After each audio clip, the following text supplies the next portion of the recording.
Bonjour et bienvenue dans Bonjour chez vous. On continue notre belle semaine en compagnie des beumiers. Alors, hier, avant-hier, nous étions avec Christine. Aujourd'hui, on a le plaisir d'être avec Pierre. Et nous allons aborder le sujet du couple. Veille sur ton couple. Il est précieux. Bonjour à tous les deux. Pierre, bienvenue. Bienvenue, ça va bien? Là, oui, ça va bien. On est super contents aussi. Là, c'est la semaine beumier. Je l'ai intitulé comme ça. La semaine bénie. Ouais, c'est encore mieux. La semaine beumier, la semaine bénie. Oui, j'ai compris. Ok, d'accord. Ta réaction n'était pas au niveau de la blague. Ah, c'est parce que la blague était... Non, ma réaction était bien au niveau de la blague, Nadine. Mais à la maison, les gens sont pliés, Nadine. Pierre, tu es l'époux de Christine, bien évidemment. Absolument. Et il faut le préciser. Vous avez tous les deux ce beau ministère intitulé Apollos. Vous êtes pasteur à Mons, en Belgique, d'une belle église. Et puis, vous êtes surtout ce ministère itinérant qui voyageait partout et jusqu'à arriver dans nos studios. Absolument. Quelle grâce, quelle grâce. Oui, tout à fait. Les chemins du Seigneur sont impénétrables. Vous êtes en forme tous les deux. Hein, je pense que je vais vous laisser faire des petites blagues. Et aujourd'hui, je le disais hors antenne, mais je trouve super le thème que tu as choisi d'aborder. Tu vas faire une rubrique couple et relations et tu vas nous parler de la communication Absolument. dans le couple.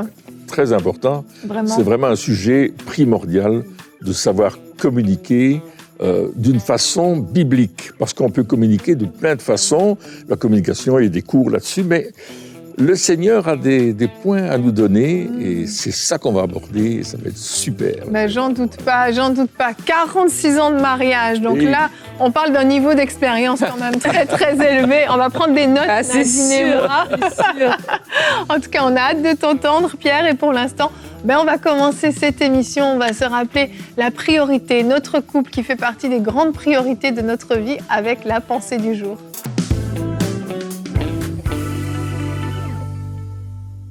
Alors, lorsqu'on parle du couple, on ne peut pas passer à côté ce principe tellement important. Notre couple est précieux. Ton couple est précieux. Mon couple est précieux et c'est important de le réaliser parce que nous sommes dans une société où on court à vive allure, où on fait beaucoup de choses, on a plein d'occupations et comme ça, on peut mettre de côté notre couple, on peut mettre de côté notre famille, nos amis, des choses qui sont importantes et qui doivent nous accompagner dans la durée. Le mariage, c'est jusqu'à ce que la mort nous sépare et notre époux, notre épouse, c'est cette personne qui est à notre côté pour la vie. Et c'est important de faire de cette personne une priorité dans notre vie, de faire cette personne nos centres dans le sens où on aime Dieu, mais vraiment que cette personne aussi se sente aimée et se sente valorisée. La Bible dit dans le Proverbe 5 au verset 18, c'est plusieurs conseils qui sont donnés à cet homme et il est dit que ta source soit bénie, fais ta joie de la femme de ta jeunesse. Et j'aime tellement ce qui est dit ici, et c'est l'encouragement que j'ai pour vous aujourd'hui. Le Proverbe dit à cette personne, fais de la femme de ta jeunesse ta joie en fait. Garde tes yeux focalisés sur elle, qu'elle soit la personne qui va être la source. Et plus tard dans le verset, on va parler même de cette source de satisfaction physique, mais au-delà de ça aussi, c'est que c'est vraiment que ce soit cette source pour toi. Et je crois que pour toi et pour moi, nous devons nous rappeler de faire de notre époux, de notre épouse, cette joie-là, qu'elle soit vraiment la personne qui va nous combler et que la personne que nous allons combler. Et c'est important d'avoir dans notre ordre de priorité notre couple, dans notre ordre de priorité notre époux et notre épouse. Et un conseil que j'aimerais donner alors que je fais cette pensée, on peut dire beaucoup de choses, mais une chose qui est importante à relever, c'est qu'on ne doit pas prendre pour acquis l'autre. Et dès que tu pars à partir du principe que tu ne prends pas l'autre pour acquis, ça va être la base. Parce que tu ne prends pas l'autre pour acquis, tu sauras lui parler. Parce que tu ne le prends pas pour acquis, tu sauras pardonner, tu sauras ouvrir ton cœur, tu sauras dialoguer, tu sauras continuer à nourrir ton couple en fait. Tout part à partir de ce principe-là. Si je ne prends pas l'autre pour acquis, je vais être en mesure de faire ces choses. Mais pourquoi certaines personnes se retrouvent à créer des distances dans leur couple? C'est parce que, justement, ils ont déjà eu la personne les aime, et puis c'est bon. On ne prend plus le temps de l'écouter, on ne prend plus le temps d'être disponible, on ne prend plus le temps de faire des choses qui vont nourrir notre couple, l'aider d'aller de l'avant. Et vraiment, c'est important de se rappeler parce qu'on est dans une société, comme je l'ai dit, qui court à vive allure. Et parce que l'autre nous aime, c'est vrai qu'on peut prendre pour acquis, on peut lui dire, il sera toujours là, elle sera toujours là. Et c'est vrai que la personne sera toujours là. L'engagement, il est là. Mais l'engagement ne veut pas dire qu'on ne doit pas se valoriser et qu'on ne doit pas prendre du temps ensemble pour s'aider à grandir. Et vraiment que ce proverbe soit pour toi une révélation. de faire de ta joie. Ça veut dire que c'est où tu vas nourrir, c'est ce que tu vas semer, c'est ce que tu vas prendre soin, c'est le jardin que tu vas cultiver qui va grandir, qui va fleurir. Ce que tu ne vas pas cultiver va tout simplement mourir. Et alors vraiment que ce soit une décision à partir d'aujourd'hui, ton couple est précieux, tu dois en prendre soin dans tes priorités, ton couple doit se retrouver là-dedans parce que si à la maison ça va bien, le reste va bien aller. Merci Nadine. Et c'est vrai que le point de ne pas faire de l'autre notre acquis, c'est hyper important parce que c'est vrai quand on se dit, bon ben voilà, c'est fait, je fais plus d'efforts. C'est au début, les fréquentations, les fiançailles, et puis on met le paquet, là, on donne tout. Après, on est mariés, c'est la lune de miel, et puis bon, les enfants arrivent et bouh, ça s'éteint, ça s'étiole un peu. Alors qu'en fait, il y a encore tellement à vivre, tellement à faire. Et puis, bah oui, notre couple va être comme des montagnes russes des fois. On vit tout un tas de choses, on passe par tout un tas de saisons, des temps difficiles, des temps faciles, il y a des temps de tension, il y a des temps où c'est le love total. Et c'est normal, c'est mouvementé, et puis c'est ça qui est chouette aussi, hein, qu'il y ait du mouvement dans le couple. Le problème, c'est si on n'est pas vigilant. Et c'est pour ça qu'on a fait ce thème-là, l'importance de veiller, parce que si on considère justement que bon, ben, ça s'entretient tout seul, comme un jardin qui s'arroserait tout seul de manière automatique, bien non. Il y a des fois où il faut aller mettre de l'eau. Ben, finalement, avec notre couple, c'est un petit peu ce qui arrive. Il faut qu'on entretienne un petit peu notre couple. Oui, il faut parfois retirer les mauvaises herbes du jardin. Oh, quelle belle image. Bon, je ne dis pas que l'autre est un jardin, non. Mais il faut quand même voir les choses avec réalisme. Oui. On doit être réaliste par rapport à ce que Dieu nous donne. Alors, on construit un couple, on va se marier, on va avoir des enfants, et puis là, il faut travailler à notre couple. Oui. Il faut l'entretenir, il faut que notre couple soit beau, oui. On présente quelque chose au monde autour de nous, nous qui sommes chrétiens, un couple qui a de la valeur. Les gens disent, mais ces gens-là, ils ont de la valeur, ils s'aiment, regardez comme ils font les choses. Et ça doit être vrai dans ce qu'on voit, mais ça doit être vrai dans les faits, derrière la porte quand elle est fermée. Ben oui. Il faut que les gens puissent dire, waouh, eux là, ils vivent quelque chose que nous, on ne connaît pas. Tout à fait. Est-ce qu'il n'y aura jamais de difficultés ? Bah oui, moi je pense que tous les couples, à un certain moment, ont des difficultés. Oui. Soyons honnêtes, quoi. Hein, on ne peut pas dire qu'on n'a jamais de tension. Mais l'un avec l'autre, on va y arriver. Oui.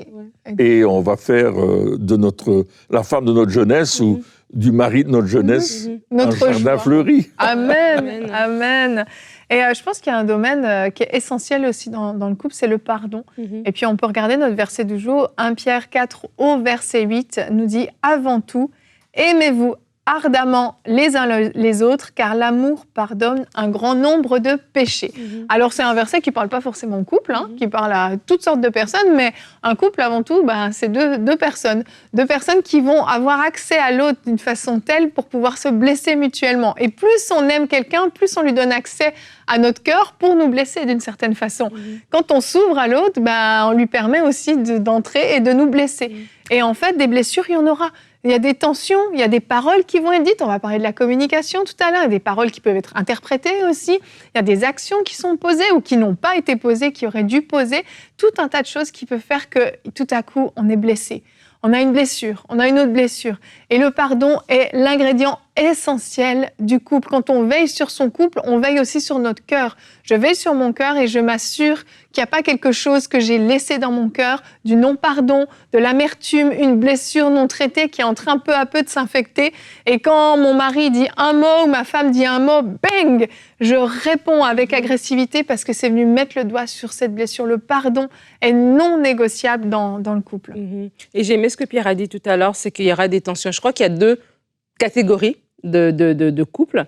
Il y a la catégorie des gens qui ont une longue marche, un peu comme les 46 ans. Nous aussi, on commence quand même à avoir quelques années quand même. On avance. Et il y a les tout jeunes couples qui viennent se marier et qui se regardent droit dans les yeux et que voilà, tout est parfait. Et je crois que ces jeunes couples-là doivent comprendre que les tensions peuvent arriver. Parce que des fois, on n'a pas l'impression qu'on doit travailler pour notre couple. On pense que si on s'aime, tout doit être facile. Et si on doit travailler, ça veut dire que peut-être que on n'est pas bien assorti.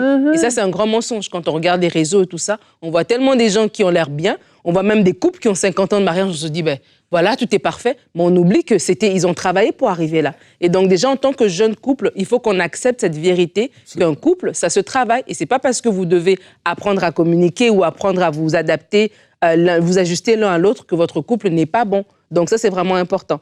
Parce qu'on a vraiment des fois une mentalité de facilité. Oui. Et dès qu'on a un obstacle, ça veut dire qu'on doit abandonner. Non, ce n'est pas le cas. Et après, il y a les couples plus âgés où c'est un autre cas de figure. Eux, ils ont compris qu'il faut travailler. Mais peut-être aussi, c'est ces couples-là qui doivent comprendre que prendre soin de son couple, c'est aussi poser des actes concrets quotidiennement. En tout cas, régulièrement. Je ne veux pas dire chaque jour, parce que je ne connais pas votre réalité, mais régulièrement, prendre soin de son couple, en fait. Et des fois, quand on est plus âgé, c'est plus facile parce qu'on a développé quand même une amitié, on a développé une chimie, on se connaît. Tu connais les habitudes de l'autre, comment il aime son café, à quelle heure il dort, à quelle heure il...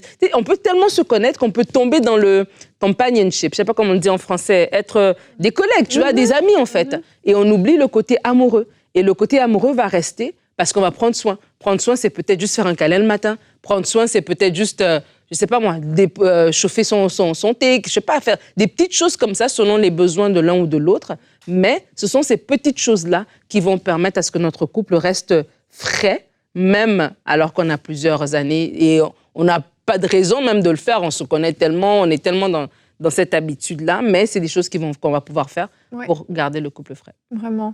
Je pense qu'il y a une nécessité des fois de s'arrêter, juste de s'arrêter devant le train-train quotidien, parce que ça va très très vite. Et on appelle ça les rendez-vous amoureux. Ça, c'est un terme ça devient familier quand même dans le langage, mais ces rendez-vous amoureux sont vraiment importants.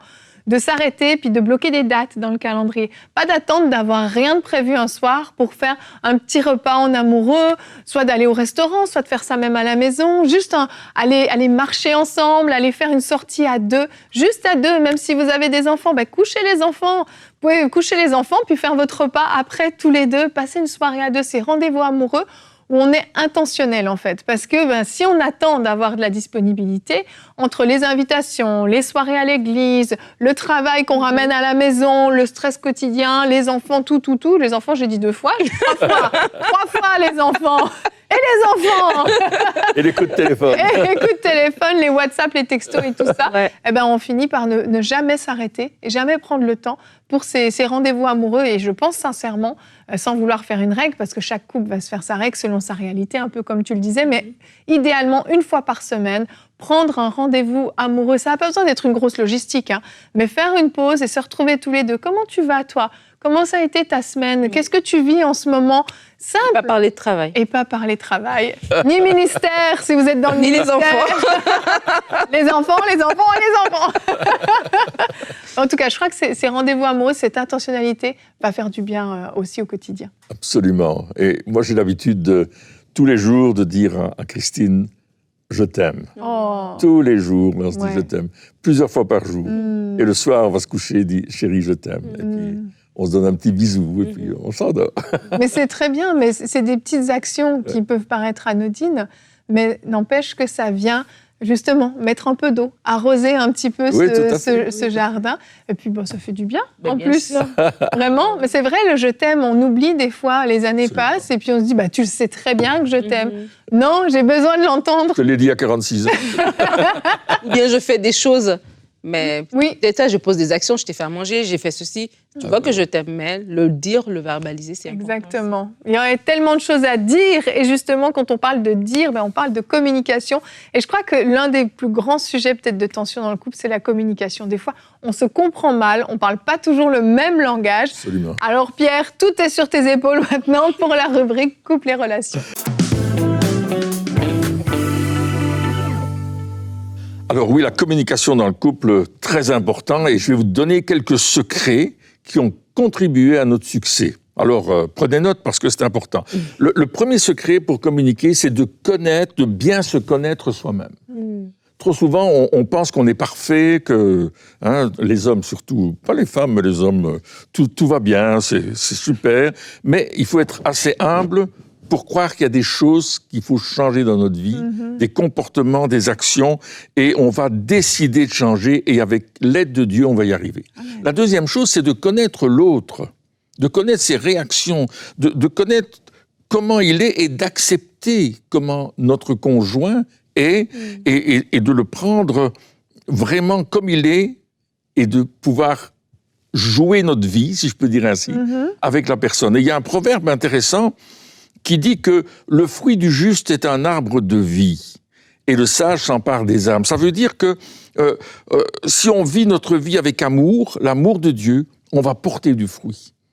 Et je vais aimer l'autre avec l'amour de Dieu, pas avec mon amour, parce que parfois notre amour, il est tellement égoïste qu'on a besoin d'aimer l'autre d'une autre manière. Troisièmement, on va apprendre à regarder aux qualités et pas aux défauts. On a tendance à regarder aux défauts. Je ne sais pas vous, mais nous les hommes, on a tendance à regarder les défauts de l'autre. T'as pas bien fait ceci. Non. On va pas regarder aux défauts, on va regarder aux qualités. Et c'est une manière de respecter l'autre personne, de voir les qualités. Et ça, c'est important. Éphésiens 5:33, j'arriverai à le dire. Du reste que chacun de vous aime sa femme comme lui-même et que la femme respecte son mari. En d'autres mots, il est dit que nous, les maris, je parle aux maris là, nous devons être bienveillants envers notre épouse comme nous le sommes envers nous-mêmes. Si on ne se respecte pas soi-même, on aura difficile de respecter l'autre. Et ça va produire un fruit. Un fruit que notre épouse va nous respecter tendrement et va nous aimer tendrement. On se respecte l'un l'autre et c'est quelque chose qui va vraiment être important. Alors ça, c'est les prérequis.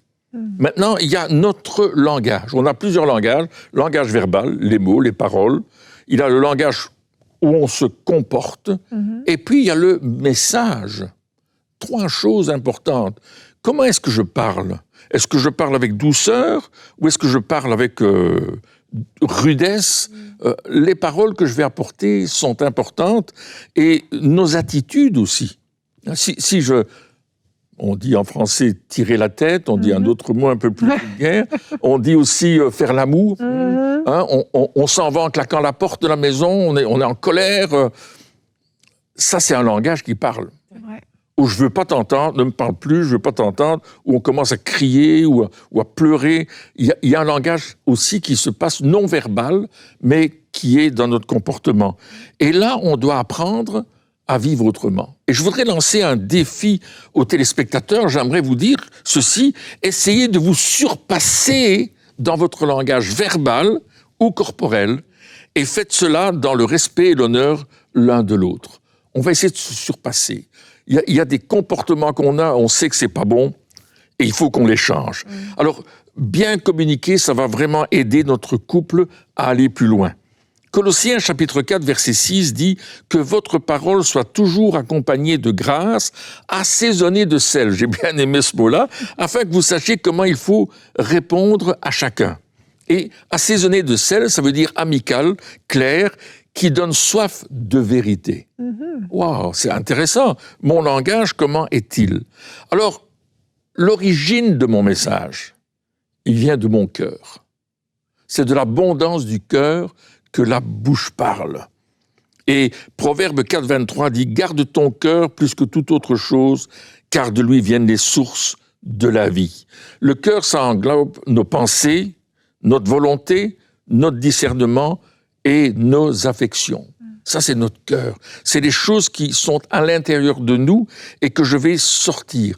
De lui viennent les sources de la vie. Et le mot utilisé dans l'hébreu pour les sources de la vie, ça nous parle des différentes saisons, mais particulièrement le printemps. Et c'est intéressant parce que quand je vais veiller sur mon cœur, la source qui va jaillir de cette saison, ce sera le printemps. Et je vais vivre un printemps perpétuel avec mon épouse, avec mon époux. Je soigne mon cœur et je suis toujours dans le printemps. Et c'est beau le printemps. On aime les fleurs sur les cerisiers, les pommiers. On se dit, waouh, c'est super beau. Il y a toujours quelque chose de nouveau qui vient si je soigne mon cœur plus que toute chose. Amen. Donc, c'est de l'abondance du cœur que la bouche parle. Et ça nous parle aussi de notre intimité avec Dieu. L'intimité que j'ai avec mon Dieu, avec le Saint-Esprit, va m'aider à aller plus loin. Et c'est là que je vais travailler cette intimité en lisant la Bible, en priant, en partageant ce que Dieu me dit. Je vais travailler cette intimité. Le message est important. Ce qui se conçoit bien s'énonce clairement et les mots pour le dire arrivent aisément. Ça, c'est Nicolas Boileau qui a dit cela un jour. Et c'est vrai que les paroles qu'on va donner sont importantes. Les lèvres du juste connaissent la grâce et la bouche des méchants la perversité. Quand on a des paroles qui font plaisir, des paroles qui apportent la grâce, qui apportent le bonheur, on va les communiquer. Et vous savez comment on va les communiquer? On va les communiquer parce qu'on a la crainte de Dieu. On a la crainte de Dieu, donc on ne veut pas faire du mal à l'autre. On veut aimer l'autre comme Dieu nous aurait aimés. Et ça, c'est très, très important. Alors, je pense que c'est important aussi de ne jamais discréditer notre mari ou notre épouse. Quelqu'un nous dit « Ah, ton mari, il est comme ça » ou « Ton épouse est comme ça ».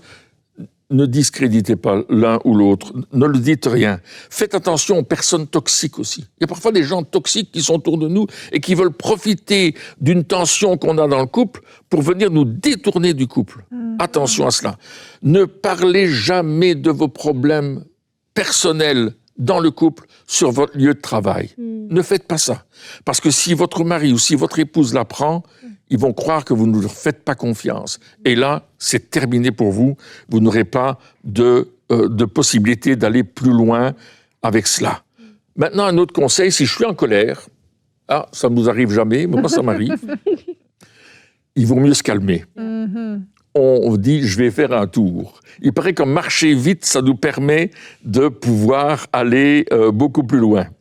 Alors c'est vrai qu'il faut apprendre à pardonner, on a dit tout à l'heure, et c'est important. Colossiens 3,13, supportez-vous les uns les autres, et si l'un a sujet de se plaindre de l'autre, pardonnez-vous réciproquement, de même que Christ vous a pardonné, pardonnez-vous aussi. Alors mon épouse et moi, on a pris ce principe que si on se dispute, si on a une friction, le premier qui se rend compte qu'on a une friction, il s'arrête.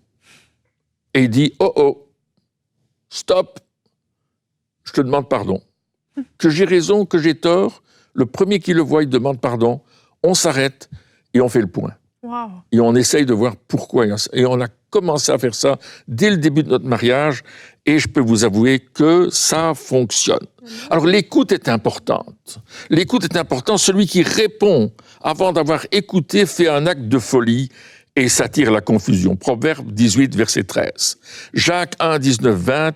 Que tout homme soit prompt à écouter, lent à parler, lent à se mettre en colère, car la colère de l'homme n'accomplit pas la justice de Dieu.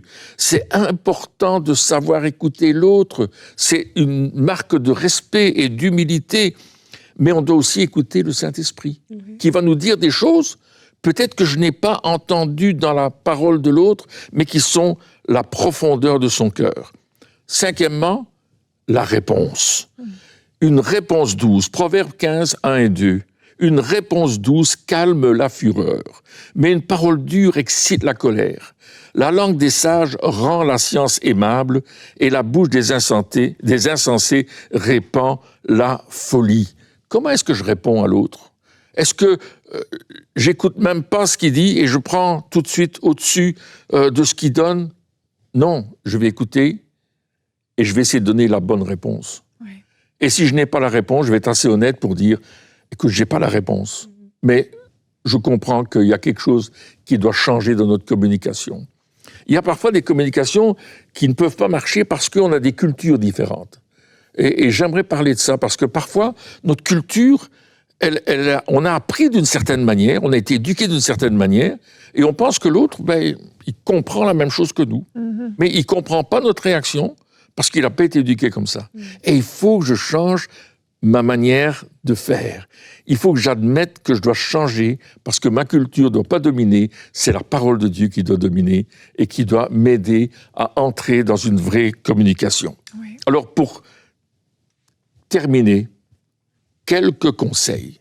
Soit donc que vous mangiez, soit que vous buviez, soit que vous fassiez quelque chose, autre chose. Faites tout pour la gloire de Dieu. 1 Corinthiens 10, 31. Il y a des choses que je peux changer dans ma manière de communiquer. Par exemple, je ne vais jamais commencer une discussion si je suis fatigué. Oui. Ah non, je ne peux pas faire ça. On a décidé, mon épouse et moi, de ne jamais commencer une discussion difficile après 22 heures. Non, on ne fait pas ça parce que ce n'est pas le temps de le faire. Si on a un emploi du temps trop chargé, on ne va pas commencer à essayer de discuter. Alors ça c'est un point important, si je manque de communion avec le Seigneur, il faut que je m'arrête, que je retourne dans mon lieu secret et que je décide de prendre du temps avec Dieu. Sinon, je n'arriverai pas. Ouais. Alors d'autres conseils, des mots d'amour qu'on donne à notre épouse, à notre mari. Un autre conseil, on va lui offrir des fleurs. Moi, je partais travailler tôt le matin, Christine était encore au lit, je lui faisais un petit mot d'amour tous les jours. Et quand je rentrais avant elle, elle m'avait écrit un petit mot d'amour, une réponse. Et on avait ça tous les jours comme ça. Et c'est la façon dont on a communiqué, et on communique encore aujourd'hui. On s'envoie des mots d'amour, on s'offre des fleurs. Alors moi, je suis pas très fleur, hein, mais je suis très restaurant. Alors j'aime bien l'amener au resto, et puis c'est chouette d'être ensemble. Et c'est comme ça que la vie avec Christ, elle est possible dans un couple. Amen. Merci Pierre, que de bons conseils. Et avec, c'est ça, 46 ans d'expérience, on aurait voulu encore en entendre plus parce qu'on sent l'expérience aussi et puis ça permet d'avoir une vision aussi des fois plus large. Quand on a vécu beaucoup de choses, on a vu tout ce qu'il fallait faire, mais on a vu tout ce qu'il ne fallait pas faire. Absolument, aussi. oui. Parce que j'imagine que ce n'est pas du jour au lendemain qu'on sait tout comment faire. On apprend. Non, on a appris, oui. On a appris par l'expérience aussi. Hein. On peut lire des livres là-dessus, on peut faire beaucoup de choses là-dessus, mais à un certain moment, il y a l'expérience et on sait, ah non, si j'agis comme ça, je sais que j'aurai telle réaction. Oui. Et on doit vraiment veiller à cela et en disant, ah, j'ai appuyé sur le mauvais bouton. Yeah. Ouais. Mais c'est vrai que parfois c'est ça, puis il faut avoir la lucidité de s'en rendre compte aussi. Absolument. Mais c'est un sujet très intéressant et je crois que l'une des façons de veiller sur son couple, c'est aussi de se former justement, d'analyser, d'observer comment on fonctionne, comment l'autre fonctionne, d'apprendre à se connaître soi-même et puis à guérir s'il faut guérir de certaines choses parce qu'on voit qu'à chaque fois on réagit de la même façon et c'est pas normal. Mais tout ça, c'est des actions qu'on pose pour veiller sur notre couple. Encore une fois, un sujet très très vaste et on a fait quand même pas mal d'émissions sur ce type de sujet. Si vous voulez aller plus loin, vous pouvez aller retrouver nos émissions sur emcitv.com. Vous pouvez aller retrouver les différentes rubriques couple et relations qu'on a pu faire. Et il y a encore énormément à dire. Donc, on continuera de vous accompagner au mieux dans ces différentes rubriques. Merci Pierre, en tout cas, pour toute ton expertise. Et demain, tu seras avec nous. Et on va parler du réveil. Le réveil de demain se prépare aujourd'hui. Je vous rassure, on ne parle pas de votre réveil matin. On parle bien d'un réveil spirituel. Pierre, tu feras une rubrique conseil du coach. Le réveil qui touche des nations. Merci à tous d'avoir été avec nous et bonjour chez vous.